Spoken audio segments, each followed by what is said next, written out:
Hanya kemenangan melawan Irak yang bisa menjaga peluang timnas Indonesia untuk lolos ke Piala Dunia 2026. Ya, kita harus cepatnya melupakan kekalahan melawan Arab Saudi dan mengenal laga besar lainnya melawan Irak pada 12 Oktober nanti. Yang tak kalah penting, yakni membangkitkan mental pemain pasca kekalahan melawan Arab Saudi. Semua harus bisa bekerja keras untuk bisa mengembalikan mental pemain. Ini nomor satu, mental dulu. Selanjutnya baru tugas beratnya adalah bagaimana tim pelatih itu merancang strategi yang tepat. Nah, bagaimana dengan yang lain? Ya itu tadi yang saya bilang, bagaimana mengembalikan kebugaran, itu juga hal yang penting. Dalam putaran keempat kualifikasi Piala Dunia Zona Asia, tim yang menjadi juara grup akan lolos ke putaran final. Sementara peringkat kedua akan melanjutkan perjuangan ke babak kelima. Di babak kelima, format pertandingan adalah kandang dan tandang. Bila lolos, perjuangan belum selesai, karena akan bertanding di playoff antar konfederasi, yakni bertanding melawan tim dari benua lain. Sempat absen membela timnas kala melawan Saudi. Akibat cedera leher, kondisi Kevin Verdonk sebut telah membaik dan siap tampil melawan Irak. Selain Verdonk, juru gedor timnas oleh Romeni juga disebut kondisinya membaik dan siap dimainkan melawan Irak. Tim Liputan, Kompas TV. Kemudian saudara, strategi apa yang harus diterapkan untuk bisa meraih 3 poin melawan Irak? Kita akan ulas bersama analis sepak bola Firzi Idris yang sudah bergabung dari sambungan Zoom. Selamat pagi Mas Firzi. Ya, selamat pagi. Ya, Salam Mas olahraga. Firzi. Salam olahraga. Kita lihat kemarin pertandingan melawan Arab Saudi, kemudian nanti hari Minggu melawan Irak, yang mana katanya nih Irak kalau main lebih barbar gitu ya. Kalau kita belajar dari kesalahan, dalam tanda kutip kesalahan kita kemarin melawan Arab Saudi, apa yang kemudian harus disiapkan strateginya? Yang harus disiapkan strateginya ya, pertama adalah membenahi struktur tim. Karena kemarin kita lihat struktur tim ini ada masalah ya. Kita nggak bisa pungkiri itu ada masalah dari bagaimana tim ini bertahan ataupun menyerang. Karena kalau kita lihat dari struktur tim secara ofensif, beberapa line itu tidak bekerja ya. Mengalirkan bola itu tidak berjalan. Bagaimana pemain-pemain positioning mereka di luar bola itu juga tidak efektif. Kita lihat dari beberapa kali lini tengah juga membuang-buang bola secara percuma gitu. Kayak kita gratisan memberikan bola kepada pemain lawan. Ini yang harus sangat-sangat dibenahi dalam pertandingan melawan Irak. Dan saya yakin Coach Patrick pasti dan harus ya punya jawaban akan masalah ini yang harus mereka pecahkan.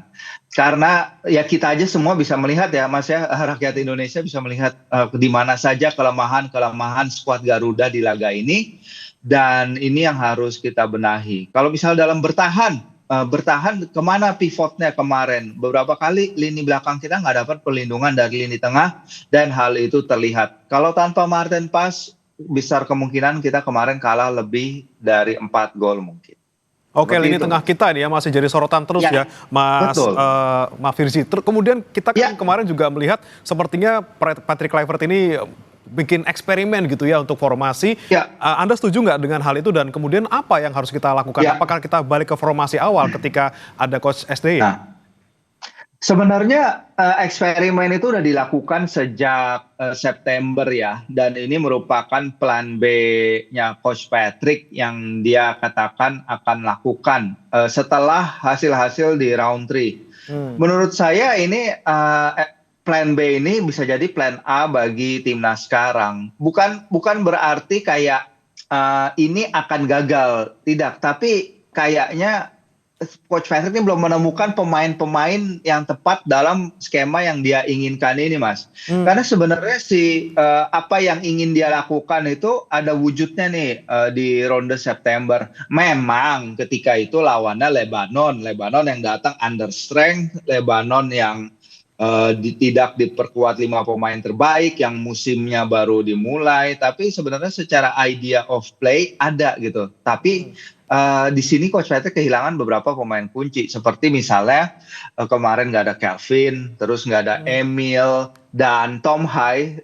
Sejak dia pindah dari Persib Bandung kan dia belum menemukan fisik kebugaran yang penuh. Tapi saya harap kalau misalnya soal personel gitu, saya harap mungkinkah Nathan bisa kembali ke at least squad 23 pemain aja. Karena ada beberapa personel dalam line up-nya Coach Patrick yang dari pertandingan kemarin mungkin belum adapt dengan bagus dengan sistem yang telah ditunjukkan oleh timnas sejauh ini.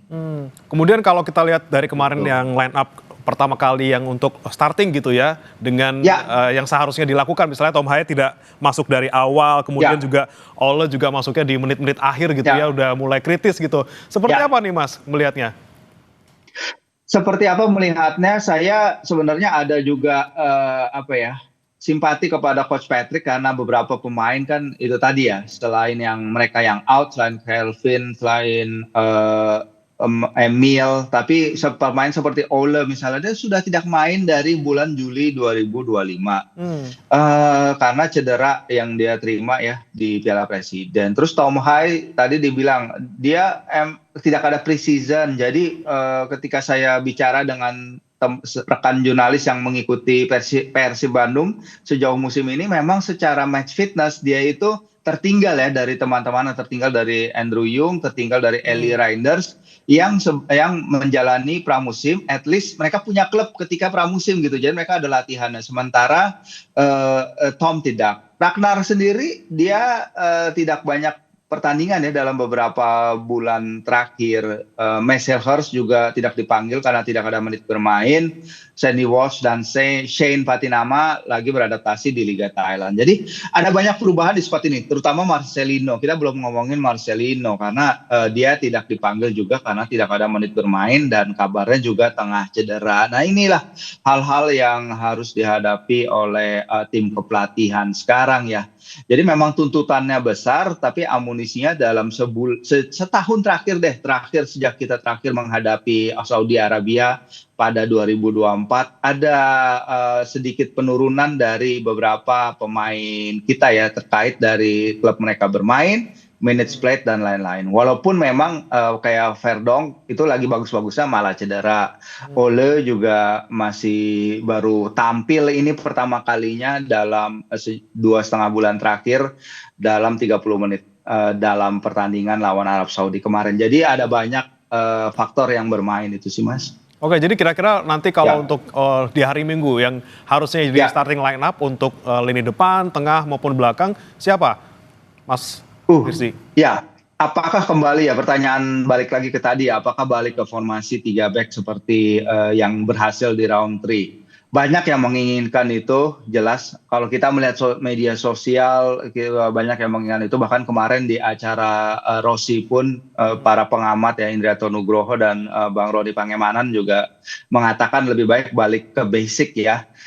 Nah di sini kita akan lihat nih seperti apa Coach Patrick. Ya, kita akan lihat apakah dia akan stubborn dalam artian bagus, dia mencoba formasi dia seperti ini, atau dia pakai formasi yang sebenarnya membantu Garuda itu ketika dia mengalahkan Bahrain dan China ya di bawah asuhannya.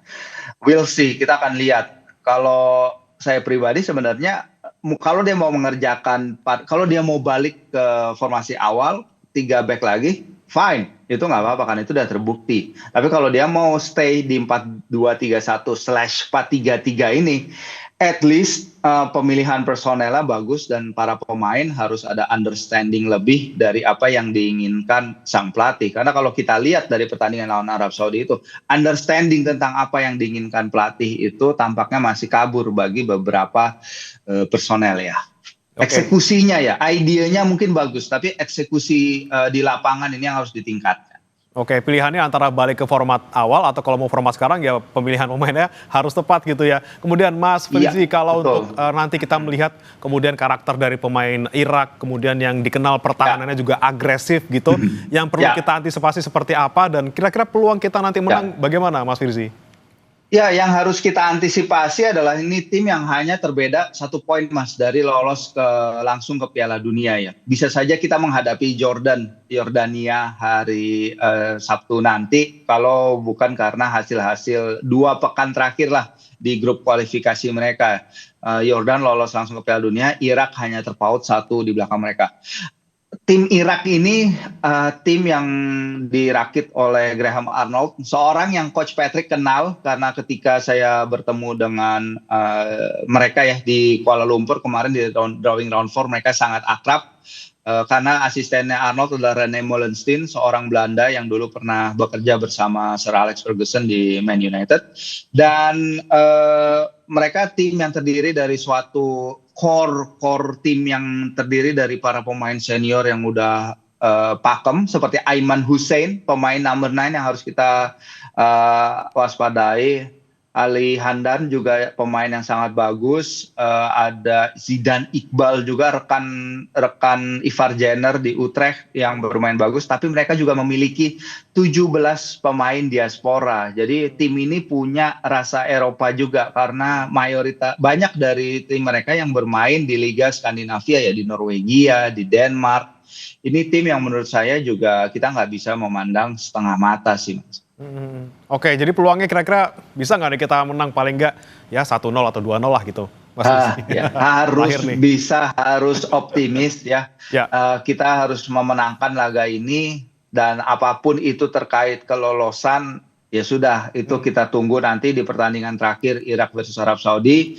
Tapi kita harus melakukan apa yang kita bisa, yaitu mengambil 3 poin penuh adalah wajib dan harga mati. Baik, kita harapkan sama-sama memang kita bisa menang, paling tidak terbuka peluang kita untuk nanti bisa ke Piala Dunia, walaupun misalnya lewat babak kelima, kita lihat saja bagaimana pelajaran yang bisa diambil dari pertandingan kemarin untuk nanti hari Minggu. Terima kasih Mas Firzi Idris, analis sepak bola, sudah bergabung bersama kami di Sapa Indonesia Pagi.